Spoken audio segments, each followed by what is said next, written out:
Chocolat des filles, bravo, bravo, bravo. J'ai aimé cette approche définitionnelle du vaudou que tu as publié récemment. Très, très content. Et j'ai même été tagué dedans. Et ému parce que ta vidéo était ouverte. S'il y avait des tradipraticiens, des vaudous, des ronons, ils pouvaient quand même apporter leur touche à ta définition. Et c'est justement pour cela que je vais contacter mon équipe sur place au Gabon. Ils vont te remettre ceci. Le vaudou, la métaphysique des traditions vivantes. Je l'ai écrit, c'est un livre de 180 pages. La métaphysique des traditions vivantes. C'est ça. Tu vas donner ton avis, ton appréciation et on verra. Tu vas aimer. Le vaudou, en réalité, on ne peut pas parler du vaudou sans parler du cosmos. Et puisque l'homme est appelé à interagir avec les lois du cosmos, les lois de l'univers, on parle du macrocosme maintenant au microcosme. On parle du macrocosme au microcosme parce que on parle de relation entre univers et humain, macrocosme et microcosme. Mais de quelle relation parle-t-on?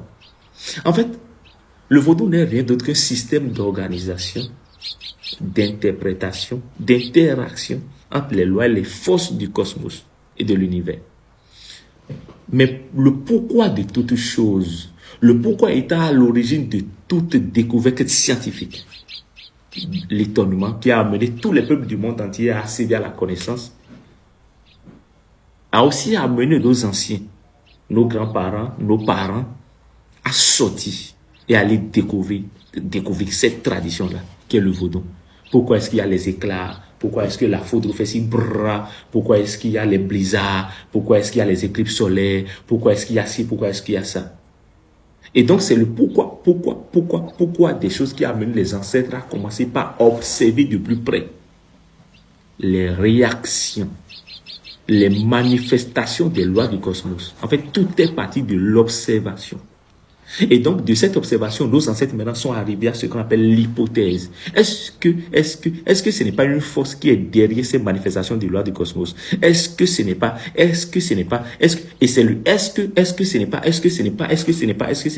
qui a amené nos ancêtres donc à accéder donc à cette forme de connaissance qu'on appelle le vaudou aujourd'hui, qui n'a rien de diabolique, qui n'a rien de satanique, qui repose essentiellement sur l'univers, la nature, de natura, simplement. Et le philosophe italien a été très clair, il a dit, Spinoza, je veux dire, a été très clair, il dit, Deus sive natura, c'est qu'à un moment donné, on peut confondre Dieu à la nature. Parce qu'en réalité, nos ancêtres disaient que s'il y a de ces manifestations-là, des lois du cosmos-là, et qu'on observe de cette chose-là, de ces changements de polarité, de température, d'hiver là-bas, été ici, jour ici, nuit ici, il y a forcément une force derrière ça. Et c'est cette force-là que les ancêtres vont vénérer, mettre à la disposition donc de ceux qu'ils font comme travail au boulot. Ils accompagnent, c'est-à-dire qu'ils accompagnent, ils vénèrent ces forces-là, ils amènent ces forces-là, les accompagner dans leurs efforts, dans le va-et-vient. Je vais au boulot, je vais au marché, et plaise au ciel, plaise à la nature, que j'ai beaucoup de ventes, que j'ai, c'est ça.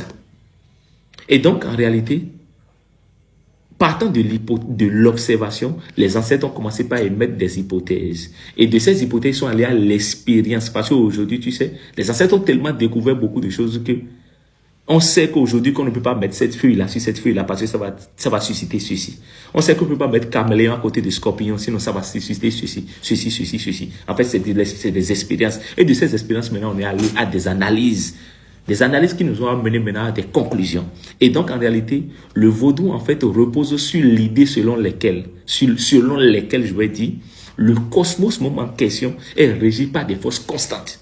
Des forces constantes, des constantes énergétiques, d'accord, des constantes énergétiques, des vibrations, des forces, en fait, des forces pas possibles, d'accord, que les anciens ont mis du temps à observer, mesurer, codifier, transmettre maintenant à travers maintenant des symboles, des rites, des chants et tout ce que tu sais déjà. Donc, en réalité, c'est un travail qui a été fait en amont. Et donc ensuite, qui se révèle maintenant au peuple du monde entier. Ça n'a rien de diabolique, ça n'a rien de satanique. Et j'ai une métadéfinition du vaudou. Parce qu'en réalité, lorsqu'on parle de vaudou, un vaudou égale une loi du cosmos. Le vaudou n'a rien à voir avec les thés battus, les statuettes, les huiles rouges, les pailles rouges. Non, non, le vaudou, c'est le secret. Le vaudou, ce sont les lois même, les manifestations des lois du cosmos. Et c'est pour cela que vous allez voir, chaque famille a sa force, sa puissance, compte tenu de ce que son ancien lui a déposé comme héritage.